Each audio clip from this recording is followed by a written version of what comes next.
Good evening, everyone. How y'all doing this evening? It's your good brother, Abdul-Rahman Muhammad, from the Emmy-nominated docuseries Who Killed Malcolm X? And we're going to talk about tonight my fabulous course on the autobiography of Malcolm X. First of all, I want to see who's in here. Khalil. How you doing, Khalil? Assalamu alaikum, brother. Folks, if you're watching on YouTube, I really need you to hit the like button, share the video, and subscribe to the channel. That's very important. Muhammad Shah, assalamu alaikum, dear brother. If you've already taken the course, I would appreciate some comments in the comments section. Please share with the audience your experience in taking the course. The name of the course is The Autobiography of Malcolm X on Zoom, taught by yours truly, Brother Abdul-Rahman Muhammad. Again, if you're watching on YouTube, I need you to hit the like button, share the video, and subscribe to the channel. I need all of my Facebook friends to go to the YouTube channel. I'll put the name in the description box of the channel and subscribe. It's very important because that's, the only way that we can go live on YouTube is to get the subscriptions up, get the like buttons up. Okay.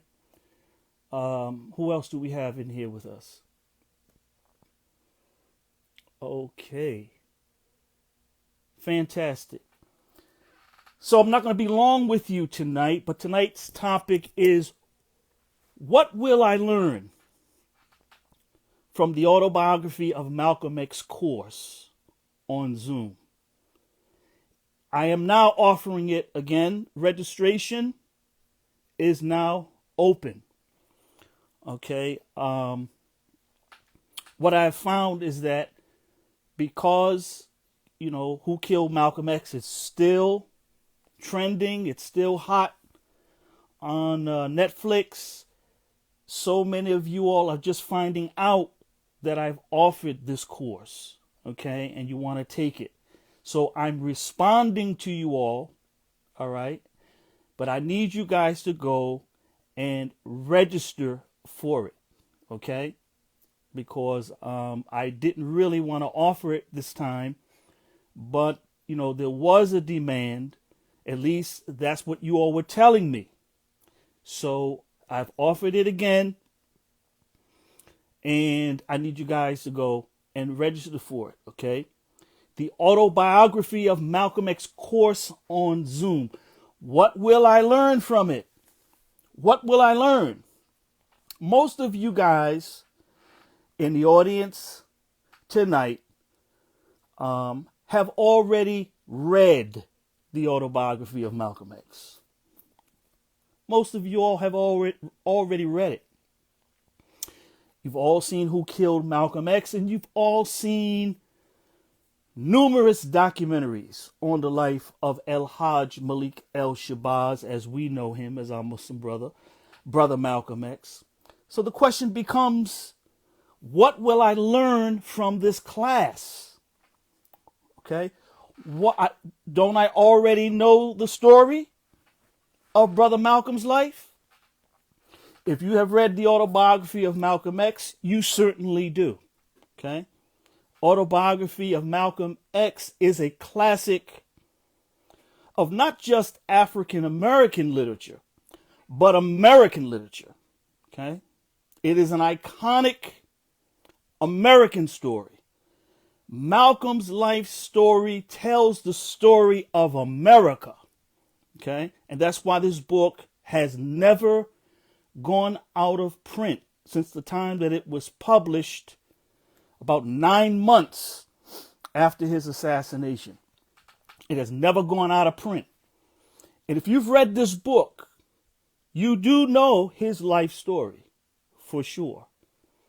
So the Autobiography of Malcolm X course has to offer something more than what you already know. And it does that. This class really developed out of a series of lectures that I've given over the years to numerous universities here in the Washington, D.C. area. I've lectured on Malcolm at Georgetown, American University, the George Washington University, and of course my alma mater, Howard University. And we've even, when we aired or premiered the series at Yale, we had an opportunity to talk about Malcolm's life yet again. All right.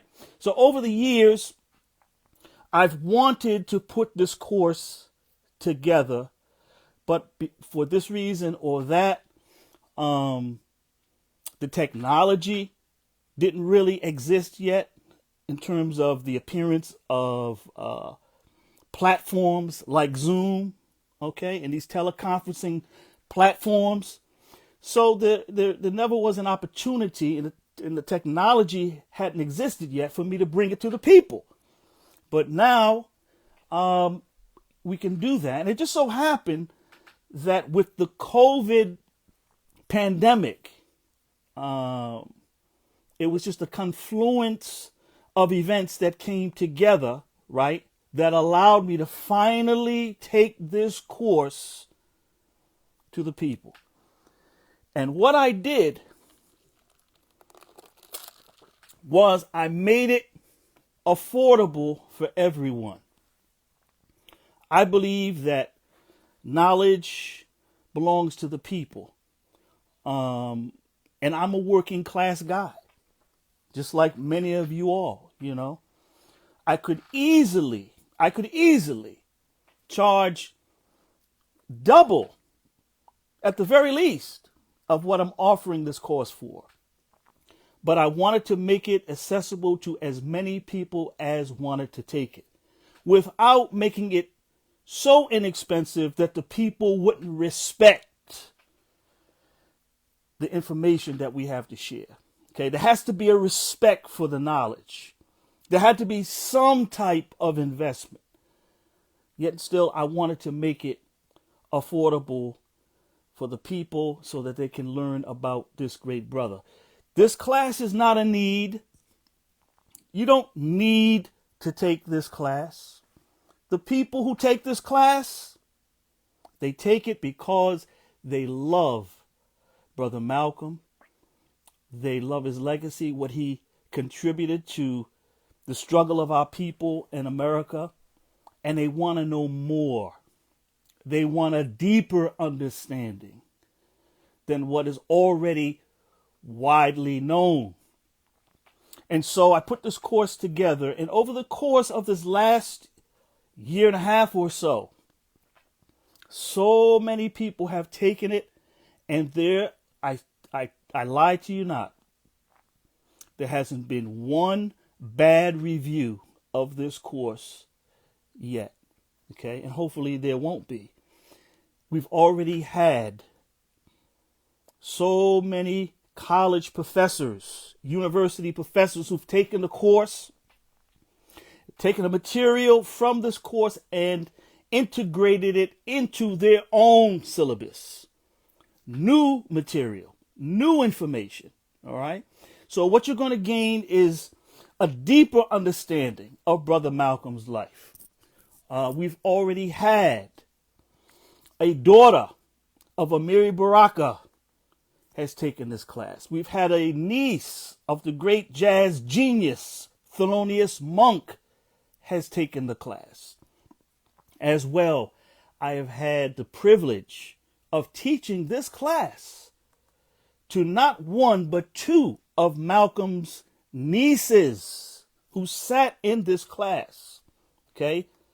Two daughters of his sister, Yvonne Little, from Grand Rapids, Michigan, have taken this course. And we're blown away. Okay? And we're blown away. And that's what you will get now. And I have so much more material to share. We have so many more things that we've learned about the life of Laura. the African American sister that Malcolm spurned, and he felt so bad about leading her in the wrong direction, and the direction that her life took.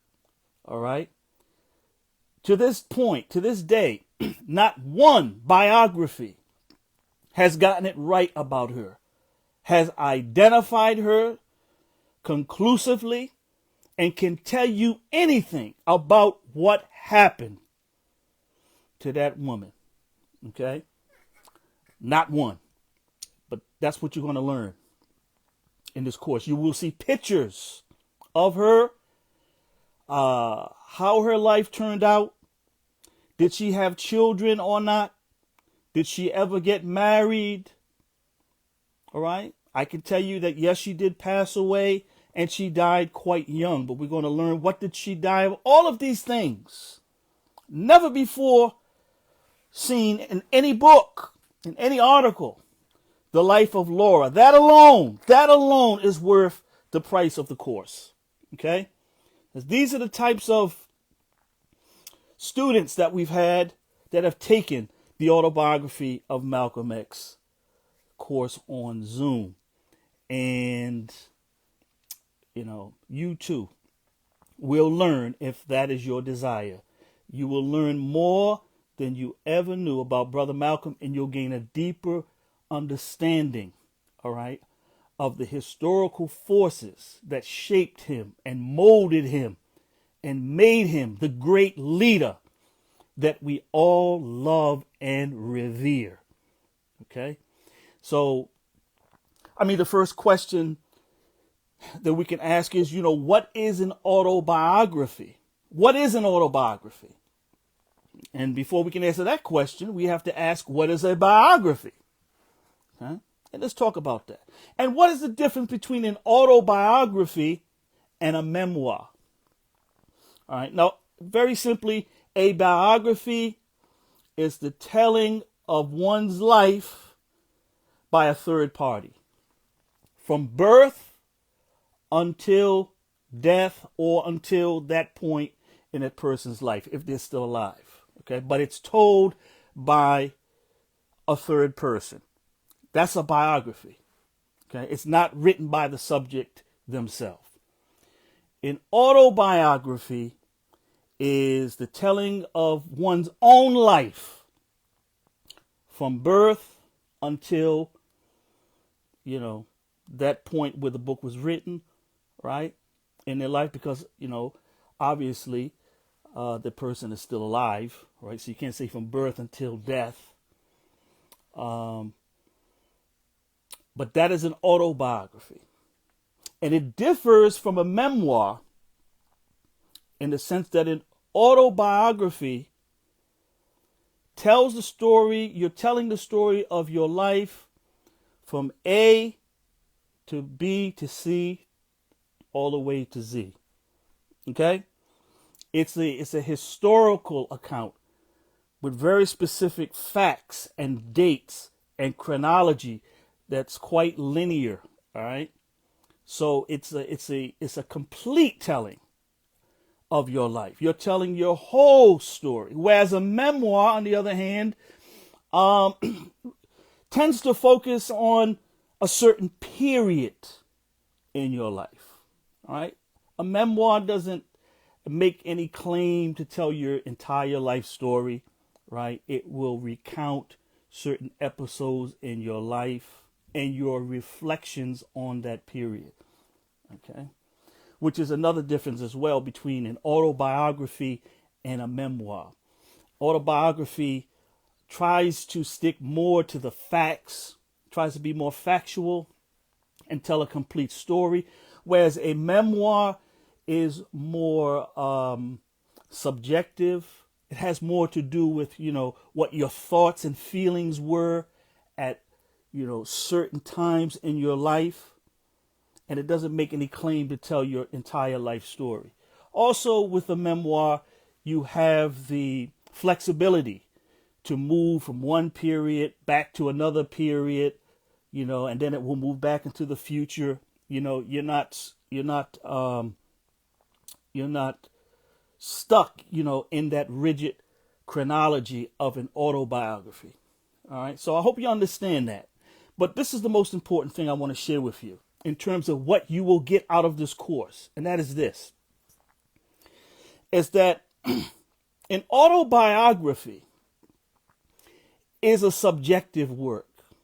Yes, it does tell the story of your entire life. That is true.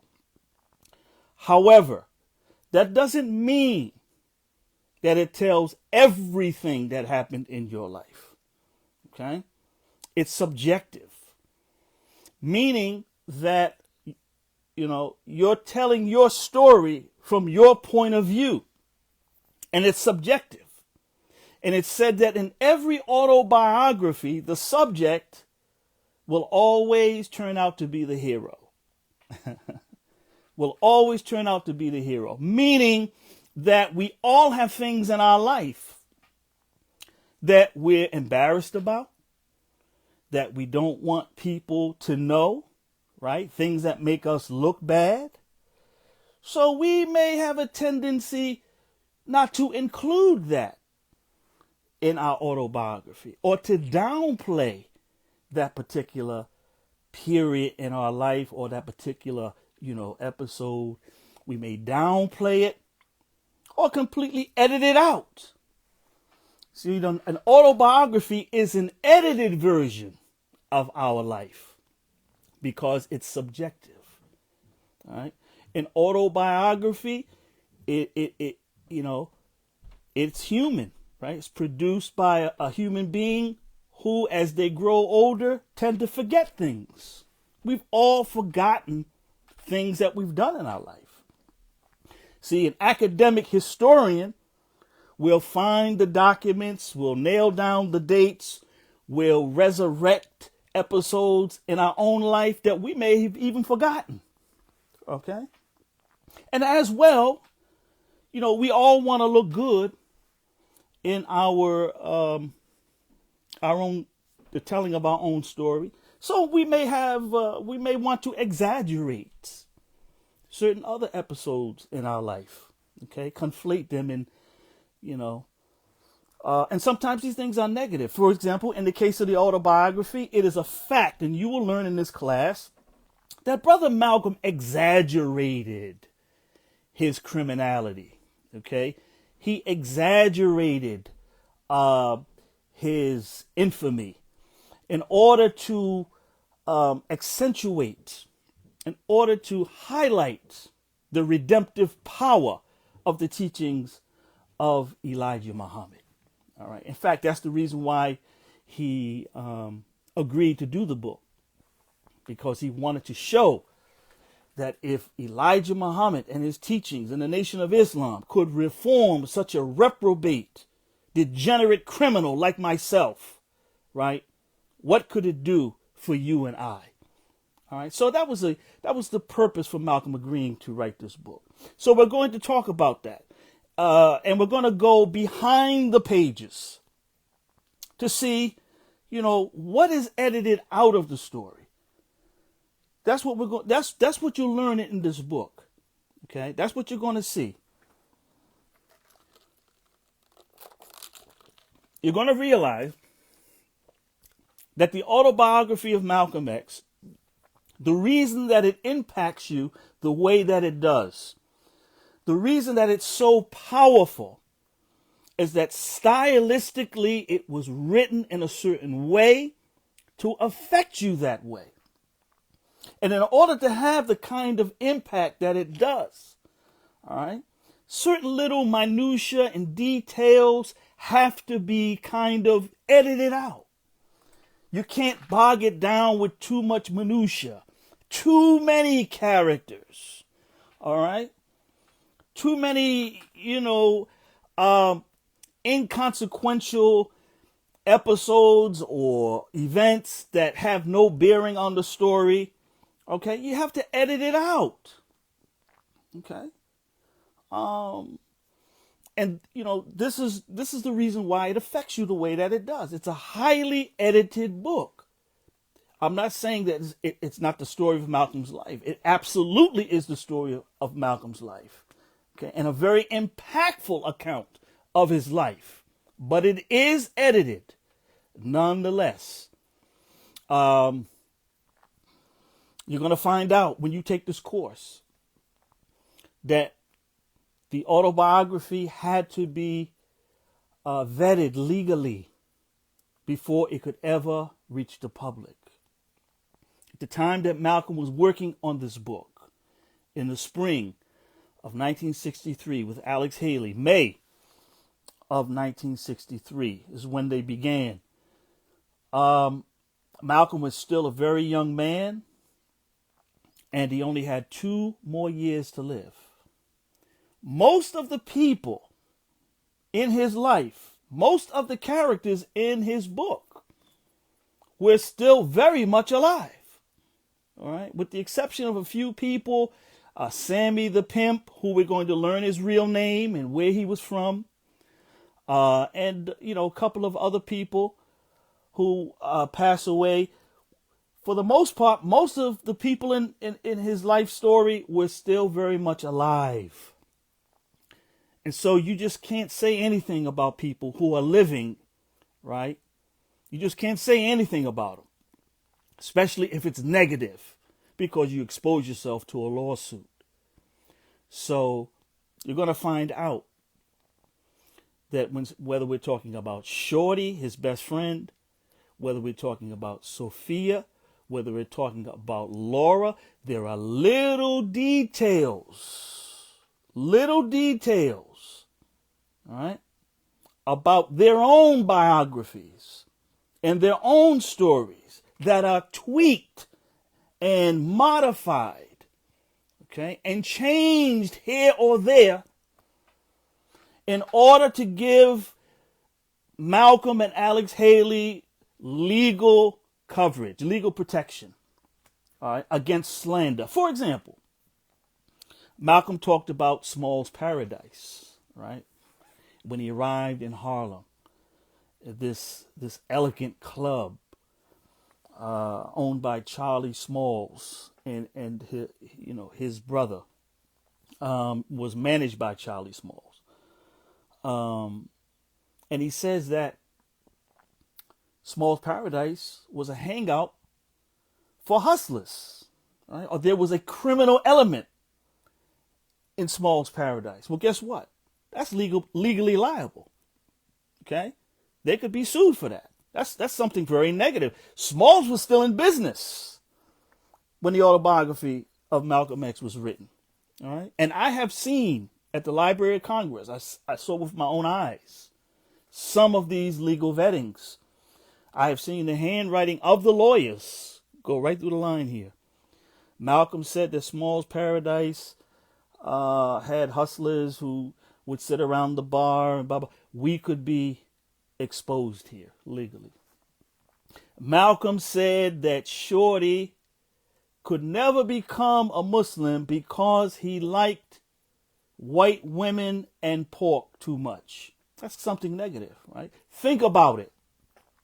The white woman who went to prison with Malcolm was part of his burglary crew. All right? Her and her sister. And you'll learn that there was another lady involved, another young lady as well. That lady was married at the time she got arrested with Malcolm. At the time she was running around with Malcolm. All right? And we're going to find out. Was she still married when the autobiography of Malcolm X was written? Okay? Who is this lady? You don't think that lady, you think that lady wants, all this negative material about her life in a book for all time? Huh? You think you think that she'd be, and her family would appreciate Malcolm putting all her dirt out there in a book? Huh? No. And that woman lived a long time, Sophia. She lived a long time. I'll tell you, you're learning the course, but I'll tell you now, these are the things you learn. She just passed away in 2012. Okay? In 2012.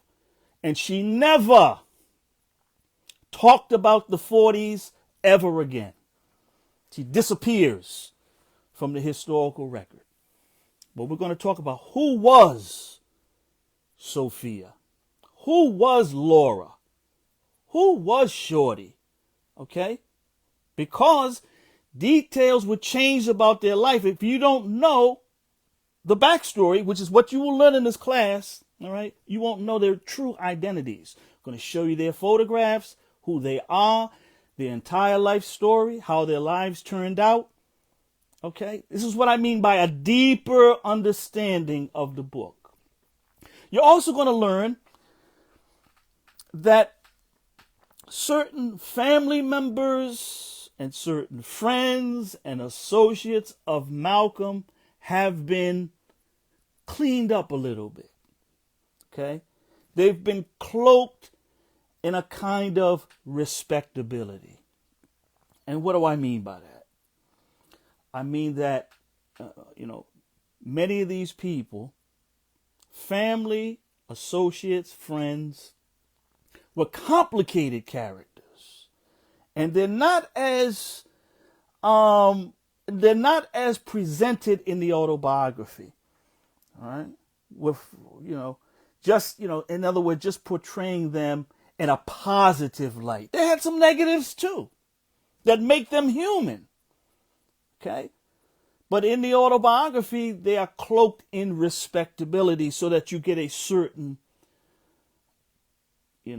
perspective of them or a certain idea about them that may not be rooted in reality. Their lives are much more complicated than is portrayed in the autobiography of Malcolm X.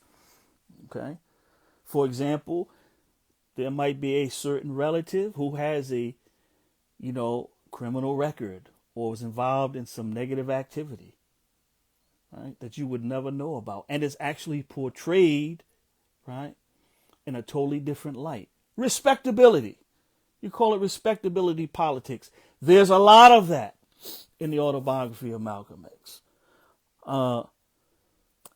There's at least one major character that is in reality a composite character. It's not one person. Okay? It's at least 2 or 3 people that are merged into one character that helps to drive the story. All right? Spike Lee did this. Spike Lee did this in his movie Malcolm X. The character Brother Baines. You remember him, Brother Baines? All right. Brother Baines really represented at least 3 characters, possibly 4 or 5. Brother Baines was a character, and this is, what goes on in the autobiography as well. You have to do these kind of things, or else the material becomes unwielding. Brother Baines represents his brother Reginald, who visited him in the Norfolk prison colony and brought him the teachings of Elijah Muhammad and the Nation of Islam. Okay? That Brother Baines character in Spike Lee's movie. Brother Baines also represents Bimby, the prison intellectual that Malcolm worked on the license plate line with, who introduced Malcolm to the life of the mind, calmed him down a little bit, and introduced him to literature and history and philosophy. Brother said, I need more nutmeg, Brother Baines. I need more nutmeg, Brother Baines. That's right. Yeah. Bimby, major character in the autobiography. We're going to learn his real name, right? Where he was from, what happened to him after he left prison, all of that, okay? So Brother Baines is his brother Reginald. He's Bimby. He's also like a John Ali type character, okay, who becomes an official in Chicago. I've also seen some commentary where he could represent James Shabazz, the minister in Newark. If you look at Brother Baines, the dark glasses that he wears, right, the short crop, the short haircut, and what have you, he's a very, very, very sharp resemblance to James Shabazz. of Muhammad's Mosque 25 in Newark, where the assassins came from. Okay, so you have to do these types of things, right? It's a device. It's a literary device, all right? In order to make the story move forward and not bog you down with so many characters, and to make the work turgid or ponderous or just, an unpleasant experience. So you have to do these types of things. This goes on in the Autobiography of Malcolm X. Okay? So you have all these types of things.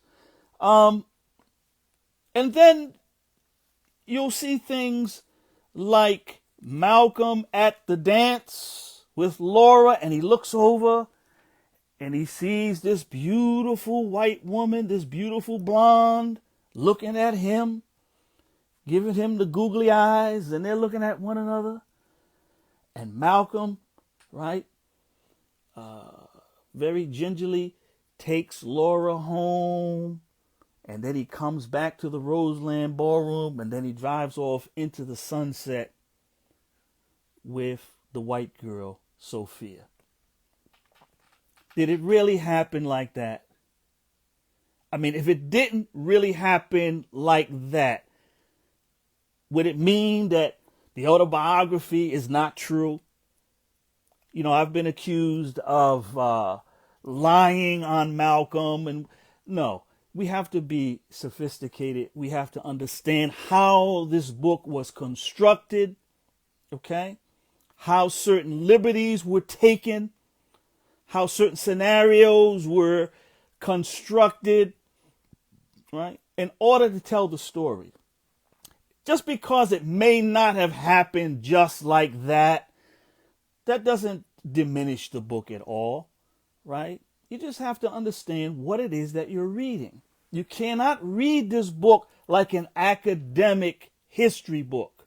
It is not that, right? It's Malcolm's life story, but it is highly edited for reasons that I just explained, for legal reasons, okay, and for stylistic reasons, right, and for all sorts of reasons. So we're going to learn these things in the Autobiography of Malcolm X course. We're going to learn about how Malcolm built the nation, okay, what were his strategies, because he had a hard time in New York. New York was not like these other cities. Okay, he had a tougher time in Boston. Boston and New York, these eastern cities. We're going to see that Malcolm was not really allowed to build in the older temples. Detroit, Chicago, Milwaukee, Washington, D.C., Cincinnati, Baltimore. All right? He was sent out to the tougher cities where black people are more sophisticated, have more education, okay, are more urbane. Boston, you have Harvard, Cambridge, you have all these schools, the MIT. You have black people who have education in Boston, right? Harlem, New York, the epicenter of black life, right? Highly educated black people, sophisticated black people who have heard the teachings of Marcus Garvey, have heard the teachings of black nationalism. What makes your black nationalism different than this brother over here who's preaching black nationalism? So Malcolm had, it didn't just stop popping once he went to New York. He had to figure out a strategy to make his message unique and distinct and appeal to New Yorkers. How did he do that? We go into all of that in the Autobiography of Malcolm X course on Zoom. For those of you who have taken the course already, let the people know what you learned in the course. Was it worth it? Because there's nothing like this course. There's nothing like it. And depending on the response that I get this time, I may quadruple the price. I may quadruple the price. Because I think sometimes, because I kept the price so low, that folks, don't have, a proper appreciation for it. I hope that's not the case. I hope that's not the case. So with that, I want to encourage all of you who love Brother Malcolm, who want to know more about his life, who want to go deeper into his beautiful book, The Autobiography of Malcolm X, and you want to go behind the pages, right, and get the full story, I say go ahead and register for that book. Register for the course right now. It is on Eventbrite. It's on Eventbrite. Very easy. The Autobiography of Malcolm X course on Zoom. All right. And I'm going to look forward to seeing you guys coming up in a couple of weeks when it begins. If you want to support the work, go to the description box. You'll see the Cash App. You'll see the Venmo.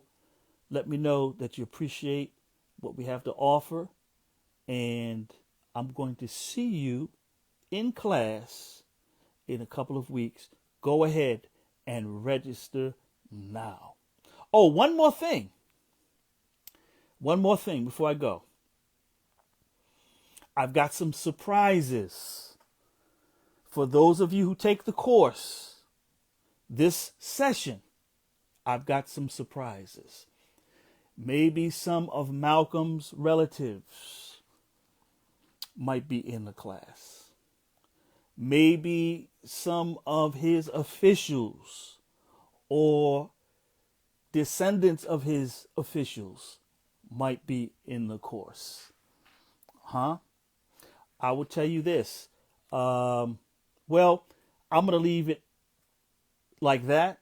There's going to be some really nice surprises, and I guarantee you it will be worth your investment. So with that, I'm going to leave it there. I will see you guys in class. Go ahead and register right now. The Autobiography of Malcolm X course on Zoom. Like the video, share the video, subscribe to the channel. Have a good night, brothers and sisters.